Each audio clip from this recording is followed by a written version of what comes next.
Salut à toute la communauté PLC et PLCU. Bienvenue à cette vidéo d'information et de formation sur l'écosystème PLC Ultima. Je suis le Green Diamond Leader Victor Essombeil. C'est un plaisir pour moi de vous retrouver à travers cette vidéo pour vous faire part de la restitution, n'est-ce pas, de la convention africaine PLC Ultima qui s'est tenue à Dubaï il y a de cela quelques jours, plus précisément le 5 juin 2022. Voilà, c'était un événement historique, c'était un événement important et je souhaite à travers cette vidéo partager avec vous les informations qu'il faut retenir de cet événement. Alors, la convention PLCU africaine était une convention historique. Parce qu'il faut le dire de mémoire, c'est l'une des rares fois que l'on voyait une compagnie internationale comme la nôtre organiser de manière spécifique pour les Africains un événement d'une telle ampleur à Dubaï. C'est quelque chose d'historique parce que très souvent, on a vu les entreprises organisaient des conventions mondiales, des conventions où les pays, les membres, les participants venaient d'un peu partout dans le monde. Mais qu'une compagnie décide d'organiser un événement de cette taille, de cette ampleur, uniquement pour l'Afrique, c'est de l'inédit, c'est quelque chose d'exceptionnel. Et à la vérité, c'était quelque chose d'assez, c'était un véritable challenge. Ce d'autant plus que, de par le passé, les événements qui ont été organisés par la compagnie ont vu très souvent une très faible participation des Africains à cet événement. Je me souviens en 2019, lorsque j'ai participé pour ma première fois à un événement convoqué par la compagnie, nous étions à peine 5 Africains. Et quelques temps plus tard, alors les événements qui ont suivi, je ne me souviens pas qu'on ait dépassé une cinquantaine d'Africains présents. Je pense que l'un des événements où on a été le plus nombreux, c'était à la Convention mondiale qui s'est tenue le 27 novembre 2021. Je pense qu'on a été une cinquantaine d'Africains. Donc, que la compagnie décide, après avoir organisé la Convention européenne, où il y a eu près de 2800 participants, après avoir organisé la convention asiatique, où il y a eu plus de 1000 participants, qu'elle décide d'organiser une convention pour l'Afrique, la question majeure, c'était est-ce que les Africains allaient répondre présents? Est-ce que les Africains allaient faire le déplacement de manière massive pour pouvoir être à cet événement? Alors, ça a été un franc succès, ça a été un retentissant succès. Oui, cette convention africaine, cette historique convention PLCU africaine a connu une participation massive, j'ai envie de dire une participation excellente des Africains parce qu'on a fait salle comble. Oui, la salle du Méridien Hotel à Dubaï était pleine. Les Africains étaient nombreux, venant de tous les pays. On avait des gens, des Africains venus du Sénégal, venus du Gabon, venir de l'Angola, venus de l'Afrique du Sud. On a vu des Africains venus du Cameroun, venus du Nigeria, venus de un peu partout en Afrique. C'était juste exceptionnel. C'était waouh. Je vous avoue que personnellement, j'ai été agréablement surpris parce que je me disais, bon, OK, on pourrait peut-être voir 100, 200, 300 Africains, 400 Africains faire le déplacement. Mais là, on était plus de 1000 Africains participant à ces événements. Et ça, j'ai envie de dire à tous les Africains, à vous tous qui regardez cette vidéo et qui avez été présents, félicitations, bravo et même merci. Merci parce que pour nous autres leaders, ça a été une démonstration de force à la compagnie et aux autres continents que contrairement à ce qu'ils ont vu d'habitude, l'Afrique est présente dans ce projet. Ce projet va se développer avec l'Afrique et l'Afrique va se développer avec ce projet. Donc, ça a été un véritable moment de communion parce que oui, il faut le dire, les conventions continentales qui ont été organisées ces dernières semaines par la compagnie n'étaient pas véritablement des conventions de grande information, contrairement à ce qu'on a eu, on a vécu à la Convention mondiale en novembre 2021. La Convention africaine a été beaucoup plus un moment de communion entre le CIO, son staff et l'Afrique. Parce qu'il faut le dire que je pense que l'Afrique aujourd'hui demeure le seul continent où le CEO n'est pas venu physiquement avec son staff pour X ou Y événements. Il a fait le tour de l'Europe plusieurs fois, le tour de l'Asie, le tour de l'Inde. Il est allé en Inde plusieurs reprises organiser des événements. Mais l'Afrique jusqu'à présent était le seul continent où il ne voyait les Africains que lors des événements à l'extérieur. Mais là, il a eu, à travers cette convention, un moment de chaleur, un moment vraiment relationnel, un moment privilégié, un moment d'intimité avec les Africains. Et ça, c'est quelque chose d'incroyable parce que je pense que pour le CEO, durant cet événement, l'un des objectifs majeurs, c'était voilà, de partager des émotions fortes avec les Africains et ça a été le cas parce que l'une des premières choses que l'on doit aussi retenir de cette convention, c'est qu'il y a eu énormément de témoignages. Il y a eu des témoignages de ce que cette compagnie, bientôt 6 ans, plus de 6 ans qu'elle existe aujourd'hui, ce qu'elle fait, ce qu'elle apporte dans des vies, dans les familles en Afrique, c'était juste émouvant. On a vu des gens faire des témoignages en larmes. On a vu des top leaders. Je me souviens de mon top leader, Roland, qui était au bord. Il a coulé des larmes tellement il était ému par l'impact de cette compagnie dans des familles, dans des vies. Et l'un des témoignages émouvants était cette dame africaine, je ne sais plus de quel pays, cette dame africaine qui dit qu'elle était dans une extrême misère au point où elle était prête à vendre, elle était sur le point de vendre son rein, de vendre son rein, un organe essentiel dans son organisme pour avoir un peu d'argent pour survivre, elle et sa famille. Elle était en fait, le rendez-vous de prise de son organe était déjà fixé. Il ne lui manquait que quelques jours lorsque, fortuitement, elle entend parler de la compagnie, elle s'y intéresse, elle s'y lance et voit sa vie complètement changer par tout ce que PLC Ultima offre. Et ce jour-là, elle a fait un témoignage. Le CIO était tellement ému, les gens étaient waouh, voilà, je pense que c'est quelque chose qui était fort. Le CEO, durant cette convention, ce jour-là, a eu l'occasion lui-même de se rendre compte de ce que son projet, tel qu'il a toujours rêvé, transformait des vies, impactait des vies aussi en Afrique. Et ça, c'était quelque chose de véritablement, voilà, d'exceptionnel, quelque chose d'inoubliable pour cette première convention africaine PLC Ultima à Dubaï. Au-delà de ces témoignages multiples, de quoi, qu'est-ce qu'on peut retenir? On peut retenir que le CEO nous a dit clairement, et d'ailleurs, il avait déjà dit dans les conventions qui ont suivi juste avant, européennes et asiatiques, que son objectif majeur était de développer drastiquement la communauté.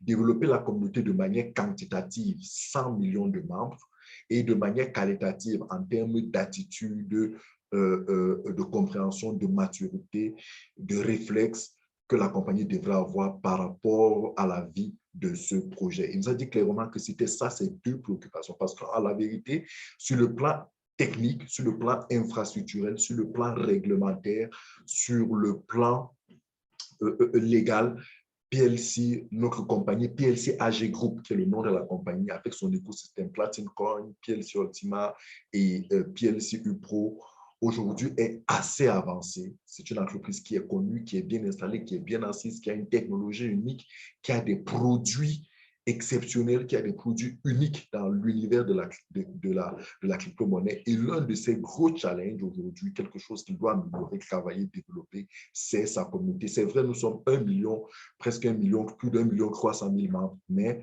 le CEO voudrait un environnement, voudrait un écosystème de 100 millions de membres. C'est son objectif et nous l'a dit clairement qu'il va mettre en place tout un ensemble d'actions, il va prendre tout un ensemble de décisions pour faciliter, pour galvaniser, pour attirer davantage de membres dans la communauté. Parce que, vous le savez, on ne le dira jamais assez.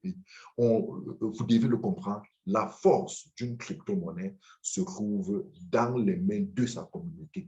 Plus une crypto-monnaie a une communauté quantitativement forte, qualitativement forte, c'est-à-dire une communauté qui, en termes de nombre de membres, est très grand, un peu partout dans le monde, et qui connaît, qui comprend le projet et qui sait ce qu'il faut faire quand il faut le faire. C'est une crypto-monnaie qui est forte, qui se développe, qui prospère et qui réussit à réaliser tous les projets qu'elle a. Donc, c'était ça une autre information importante. Et le CEO a aussi insisté sur le fait qu'il souhaite que le maximum de personnes récupèrent leur Mastercard. Il y a aujourd'hui beaucoup de personnes qui ont eu les packs basiques, qui ont eu les anciens packs sur Platinum Coin. Il faut qu'ils commandent leur carte afin que leur carte, quel que soit là où ils sont dans le monde, leur soit expédiée. Donc là, insister parce que la Mastercard PLC est un instrument majeur dans le développement de l'écosystème. Parce qu'avec cet instrument, vous comprenez la force, la puissance, mais sur le plan même technique, sur le plan marketing, sur le plan commercial, même sur le plan du développement de la liquidité, même sur le plan du développement de la valeur, cette Mastercard a un important rôle à jouer. Il demande à ce que toute la communauté, que tout le monde fasse ce qu'il faut faire pour récupérer, pour avoir sa Mastercard, quel que soit là où il est, là où il est dans le monde. Donc, voilà brièvement les principales informations, n'est-ce pas, qu'il faut retenir de cette convention. Ça a été vraiment un moment d'utile et d'agréable. On a passé de bons moments. On s'est rendu compte à quel point il y a énormément de pays d'Afrique embarqués dans ce projet. Le Togo, le Bénin, le Mozambique, l'Angola, énormément de pays. C'était franchement, c'était énorme. À côté de cette convention, le CIO a organisé une rencontre particulière avec les leaders de la communauté indienne et de la communauté africaine. Il a organisé une rencontre spéciale où nous avons participé. Nous étions, je pense, nous étions 4 Africains, 4 représentants de l'Afrique. J'ai eu la chance, le privilège de représenter l'Afrique francophone à ce meeting restreint avec le CEO. C'était au siège au Platinum Tower, dans son bureau. Et là encore, il nous a passé quelques informations que j'aimerais partager ici avec vous. Et ça, c'est des informations hyper importantes. Donc, je vous prie, vous tous qui me regardez, de noter ces informations, mais surtout de les transmettre par X ou Y moyen à tous les membres de la communauté.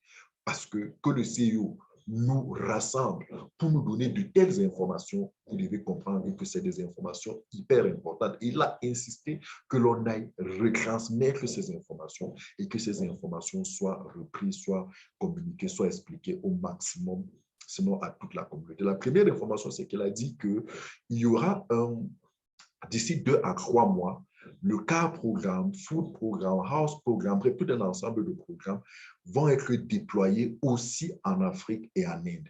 Donc, jusqu'à présent, le CAR programme, par exemple, n'a été déployé qu'à Dubaï et en Allemagne.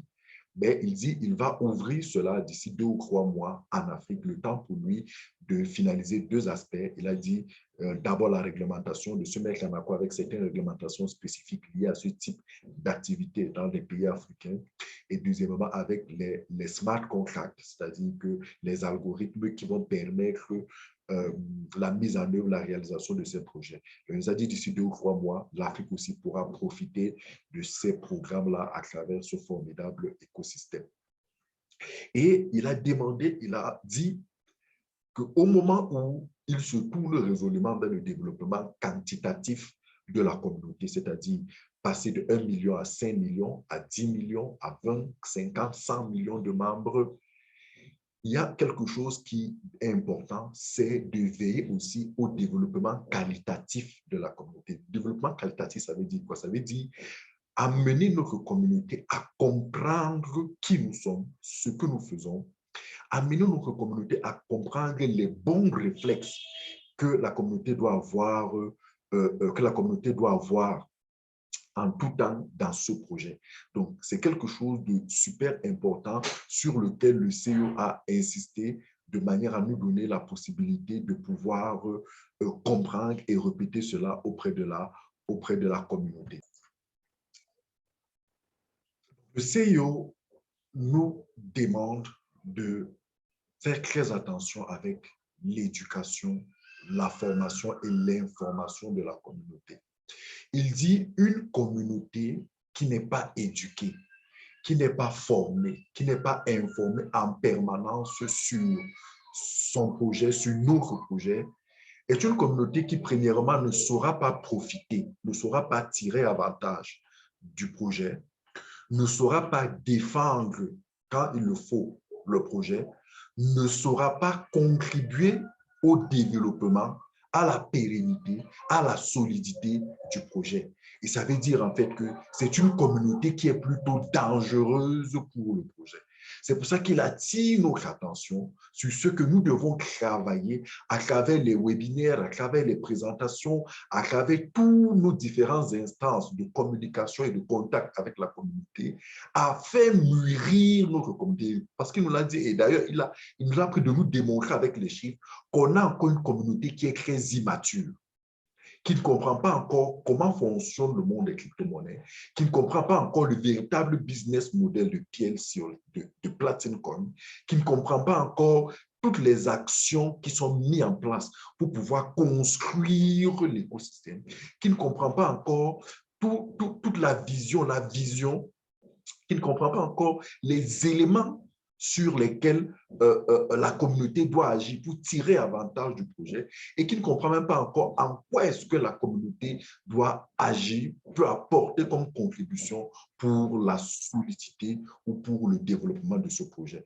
Donc, il nous a exhortés à travailler plus que jamais parce que au moment où la communauté va exploser de manière quantitative, de manière numérique, si on ne veille pas à éduquer cette communauté, si on ne veille pas à former, à équiper cette communauté, on risque de se retrouver avec plutôt les méfaits d'avoir une communauté nombreuse pour un projet comme celui-là. Donc, il nous a vraiment exhorté à comprendre que plus que jamais, former, informer, éduquer, parce qu'il a utilisé le terme éduquer. Éduquons la communauté à comment fonctionne notre projet.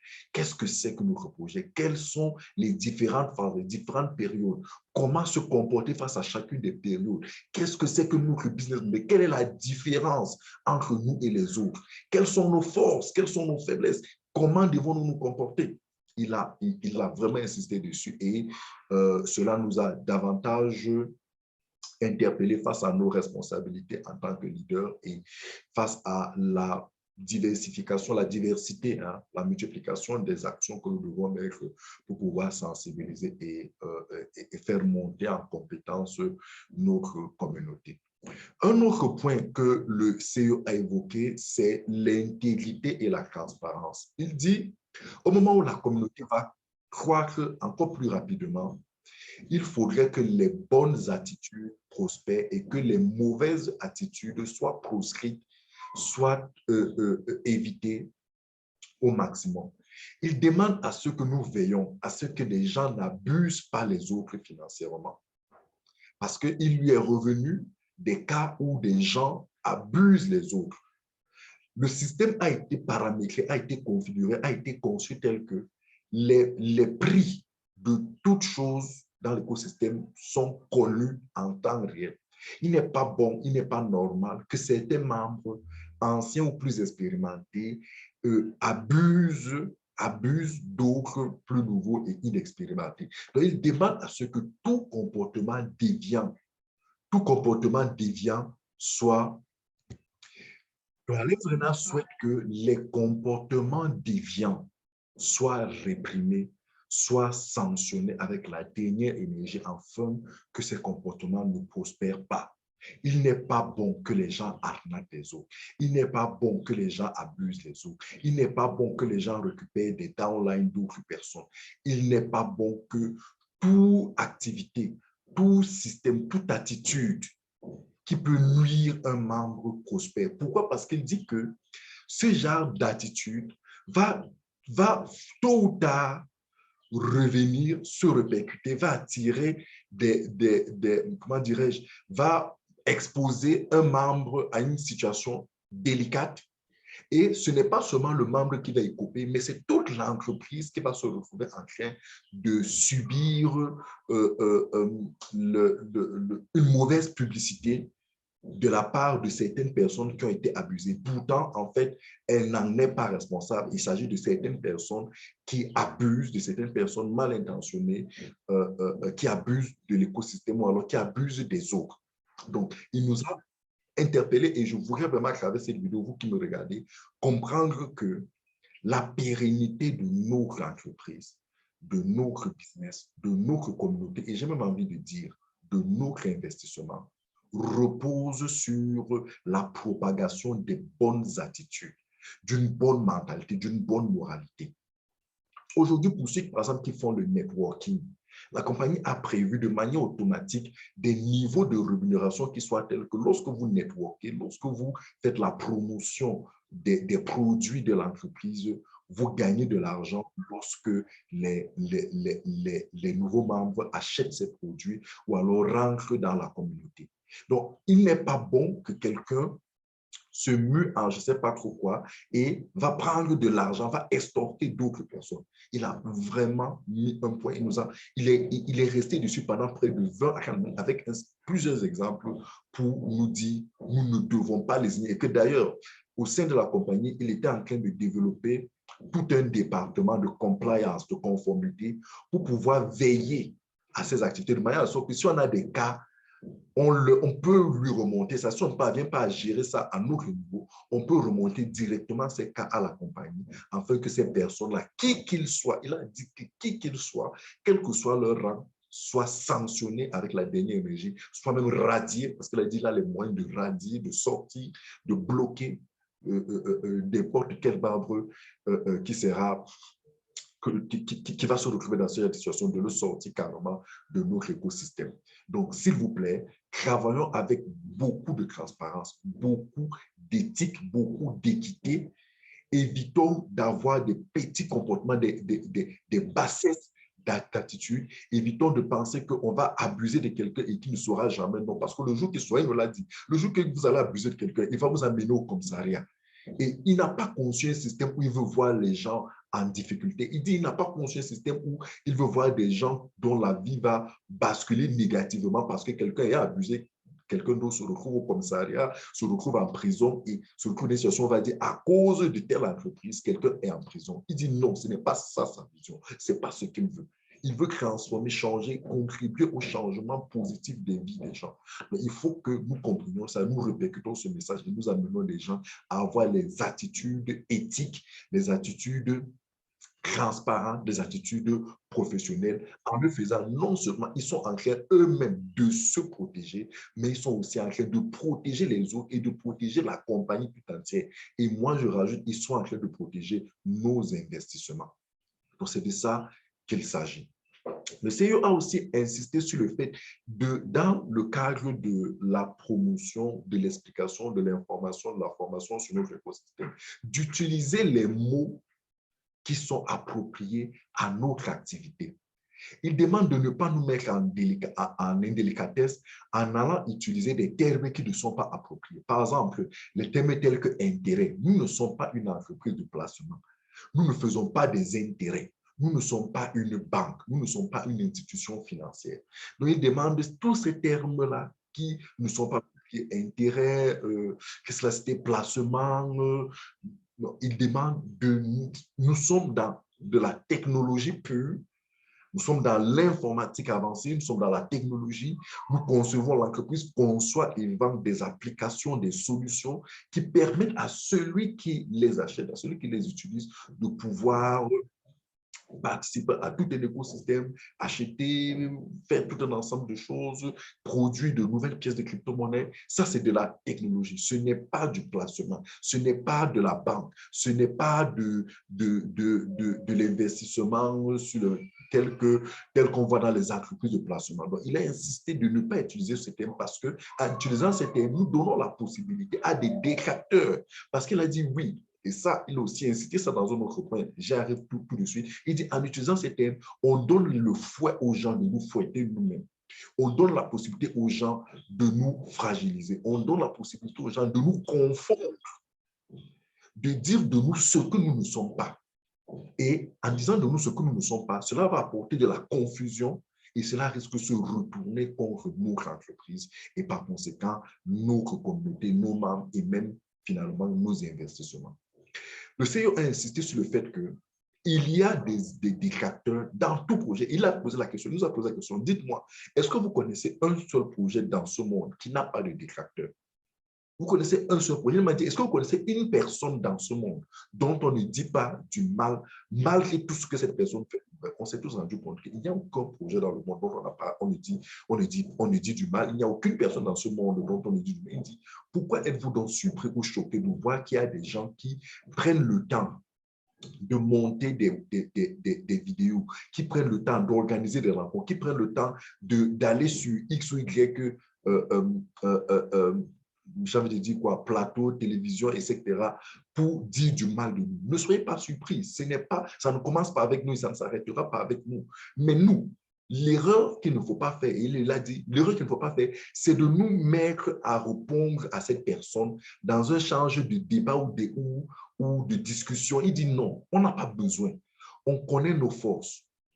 Concentrons-nous à dire aux gens et au monde ce que nous sommes de manière constante, de manière certaine, de manière solide, de manière pérenne, la vérité sur qui nous sommes s'établit. Et aujourd'hui, après 6 ans d'existence, avec tout l'écosystème que l'on a, avec les pays dans lesquels, avec les événements que l'on organise, avec tout ce qu'on a aujourd'hui comme élément factuel, une Mastercard, des programmes où les gens achètent des voitures, des plateformes, des partenariats, tout un ensemble de choses. Il nous dit aujourd'hui, c'est des éléments factuels qui font déjà écho dans le monde et qui feront davantage écho et qui vont montrer notre solidité, notre différence, notre fiabilité, notre vision, notre ambition. Il nous dit, concentrez-vous de dire que nous sommes. Il ne rentrez pas, il ne veut pas avoir un membre ou en tant qu'il y a des membres qui se mettent à discuter, ni qui se mettent à répondre ou alors à saboter les projets des autres. Il dit, ne perdez pas votre temps à saboter les projets des autres. Ce n'est pas parce que les autres nous sabotent que nous, on va saboter leurs projets ou alors saboter les autres. Non. Ils ont besoin de saboter notre projet pour attirer l'attention sur eux. C'est ce qu'il nous dit. Il dit, eux, ils n'ont rien d'autre à présenter. C'est pour ça qu'ils n'ont que du temps pour saboter notre projet. Mais nous, on a tellement de choses à présenter au monde, au point où on ne peut avoir le temps de saboter notre projet. Donc, le CEO nous dit, Tim, restez concentrés sur nos acquis, restez concentrés sur tout ce que nous sommes en train, nos réussites, mettons nos réussites en avant. Nous avons une belle expérience et au moment où nous venons, nous sommes en train de traverser notre 6e année. Nous sommes résolument tournés vers les 6 prochaines autres années avec tout un ensemble de choses. Et à ce titre, il nous a dit qu'il ne nous révèle pas tout, mais il y a un vaste plan d'action qui va être mis en œuvre dans les prochains jours et qui va propulser tout notre écosystème, Platinum Coin, PLC, Optima, PLC Pro à d'autres sommets qui va vraiment donner de l'envergure encore à notre activité. Et il a dit encore, évitez de faire les fausses promesses aux gens. Alex dit, dites aux membres d'éviter de faire des fausses promesses. Ne disons pas aux gens que notre écosystème est conçu pour les rendre milliardaires. Ne disons pas aux gens que notre écosystème est conçu pour les rendre riches. Ne disons pas aux gens qui sont que notre business est sans risque. Ne disons pas aux gens que notre business est... Non, il dit, ne faisons pas de fausses promesses aux gens. Expliquons-leur comment ça fonctionne. Expliquons-leur comment ça se passe.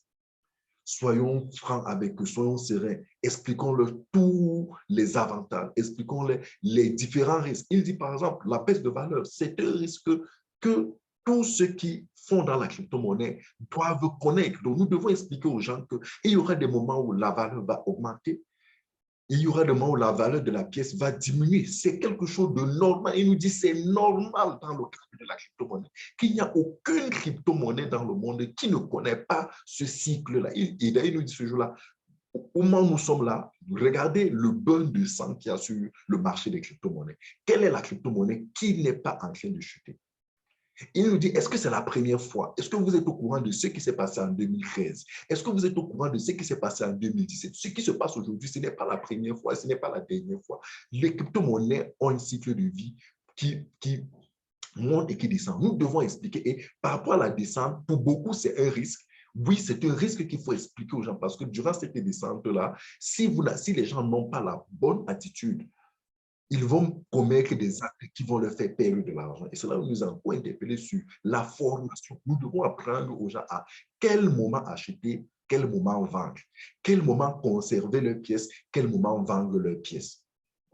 Donc, il nous dit, ne dites pas aux gens que c'est un business où il n'y a pas de risque, où il y a des garanties. Non, ce n'est pas de ça qu'il s'agit. Nous devons être transparents. Nous devons expliquer aux gens notre écosystème, comment ça fonctionne, les différents cycles de vie et montrer aux gens, former aux gens sur comment se comporter face à ces différents cycles afin de tirer avantage de chaque cycle et de se prémunir, de se garantir, de sécuriser au maximum leur investissement.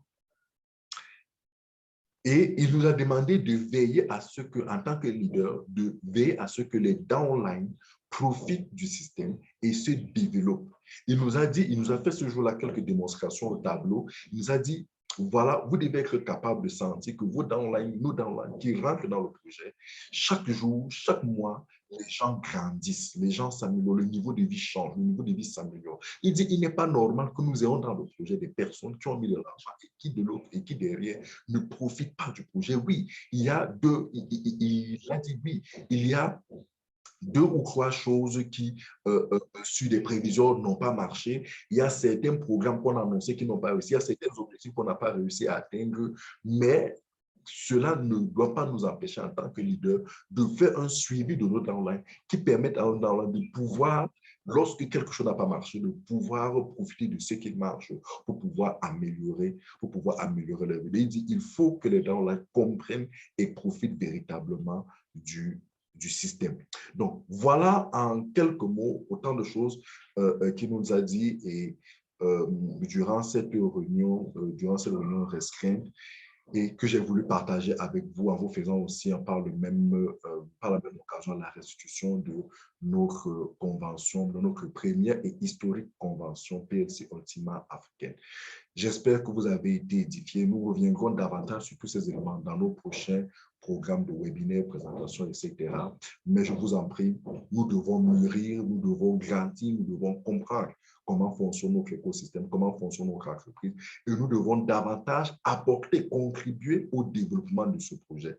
J'aime à dire, nous ne sommes pas dans un projet qui est déjà fini. Non, nous sommes dans un projet qui est, c'est vrai, qui a 6 ans d'existence, mais qui est encore embryonnaire, qui n'est qu'au début de ce qu'il veut réaliser. C'est que lorsque Alex vous parle de ces projets, vous vous demandez, mais est-ce qu'il pourra réaliser ça? Pour vous montrer à quel point les ambitions sont grandes, la vision est grande, les projets à venir sont encore, et il a besoin des gens pour travailler avec lui, pour le soutenir. Il a besoin d'une communauté forte, d'une communauté qui le soutient, d'une communauté qui le suit, d'une communauté qui comprend et d'une communauté qui agit dans le sens de permettre à ce projet crypto, à ce projet technologique de se développer de manière solide, de manière efficace dans le monde et surtout de contribuer à la transformation des vies dans le monde entier. J'espère que vous avez été, vous avez compris et que vous aussi, vous allez jouer votre rôle afin que notre entreprise, notre écosystème soit de plus en plus fort et de plus en plus impactant dans nos vies.